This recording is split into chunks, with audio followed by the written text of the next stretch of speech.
papasok ko nga dito sa kabilang kwarto, nakita ko nga si Kyle na nakadukdok. Tinanong ko nga siya kung bakit nakaganon siya. Masama nga daw yung pakiramdam niya dahil may sinat nga talaga nito si Kyle kagabi pa. Kaya naman, pinainom ko na nga muna ulit siya ng Tempra. Nakakain na nga pala si Kyle ng umagahan dyan bago ko nga painumin ng gamot. Ilalambing pa nga ako ni Kyle dito. Paano ba naman kasi, sabi ko nga sa kanya, na nga muna kaming umalis ng bahay. Pero tignan nyo naman, sobrang sweet pa nga sa akin dito ngayon. Diyos ko po. Ano ba naman kasi ngayon nga yung fun game nila? Ayaw niya nga na hindi siya maglalaro ngayon. Ano ba naman kasi ang iniintindi nga niya, yung binayad nga daw namin, tapos yung kapartner daw niya, kawawa naman daw. Akala ko nga namamahinga si Kyle, pero paglabas ko nga, tignan nyo naman, nagbabike pa nga dito. Diyos ko po. Nakainom nga lang kako siya ng gamot at naging okay kahit paano yung pakiramdam niya, tapos eto na naman siya. Sabi ko nga sa kanya, wag na munang magkikilos at magpahinga na nga lang muna. I-save niya nga kako yung energy niya para nga mamaya kapag naglaro sila. Medyo hindi pa nga rin daw talaga maganda yung pakiramdam niya dito, kaya naman nung kinatanghalian nga ay pinainom ko nga ulit siya ng Tempra. Saglit nga lang at gumayak na nga din kami kaagad. Nandito nga yung tricycle ni tatay dahil lumuwas nga siya, kaya naman ito at nilagyan na nga muna ng daddy ni Kyle ng cover dahil mukhang malakas nga talaga yung ulan. Sobrang dilim nga talaga ng kalangitan dito at medyo umaambon na nga din talaga. Mukhang malakas nga talaga yung ulan ngayon. Ang dating nga namin dito ay nagsisimula na, buti na nga lang ay second game pa sila Kyle. Nagsapatos na nga muna dito si Kyle. Dito na nga din pala yung kapartner ni Kyle at iniintay na nga lang din siya. Maya nga inaya na nga ni Kyle yung kapartner niyang pumalo muna sila sa isang gilid para daw makapagpapawis na nga din talaga sila agad. Di pa nga talaga sila nalalaro pero sobrang pawis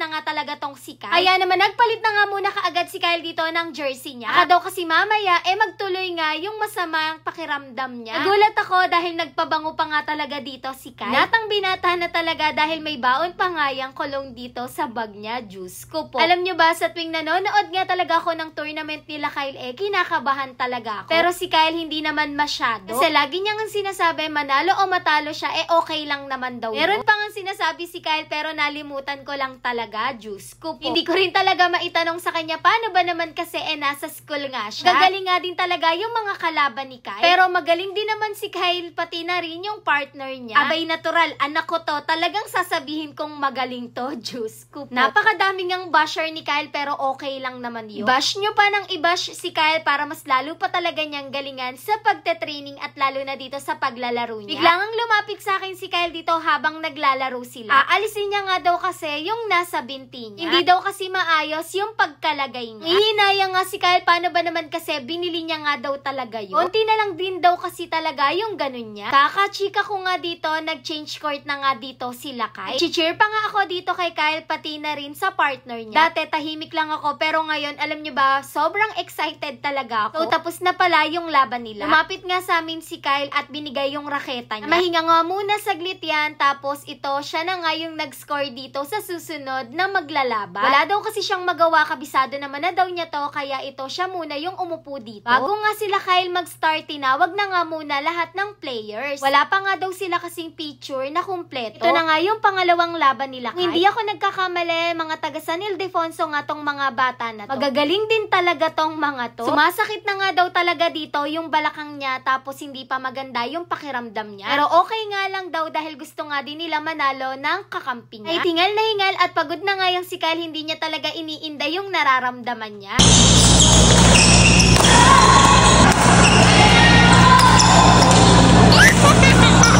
Nag-change court na nga agad sila dito at mabilis lang din talaga yung naging laro nila dito. Wala na nga lang talagang napaupo at napahiga dito si Kyle dahil sa sobrang pagod niya nga. Tawang-tawa pa nga kami dito kay Kyle. Paano ba naman kasi gumagawa nga ng eksena. Sobrang napagod na nga din daw kasi talaga siya, kaya napaupot napahiga siya. Tapos pumunta na nga din siya kaagad sa amin ng daddy niya. Alam ko talagang may nararamdaman si Kyle. Paano ba naman kasi kapag tapos na nga yung laban nila, hindi pa rin titigil na maglaro yan sa gilid. Pero ngayon nga nandito siya sa amin ng daddy niya at nakahiga. Kukuha nga lang daw siya ng energy juice ko po. Tapos nakikipagkulitan nga siya sa amin dito ng daddy niya. Yun nga lang talaga to dito sa court dahil may nararamdaman siya. Pero kung wala talaga, ako hindi lalapit sa amin yan dahil mahihiya talaga yan. Pagkatapos nga nung sumunod kila Kyle, sila na nga ulit yung tinawag. Hindi na nga nakakuha ng maraming clips yung daddy ni Kyle dito. Tapos na nga yung laban nila Kyle. Maya-maya nga ay umuwi na din kami. Paano ba naman kasi sobrang lakas na din talaga ng ulan. Para na nga din na ako makapagpahinga at makakain at makainom na nga ng gamot si Kyle. Yun lang, thanks for watching, bye-bye!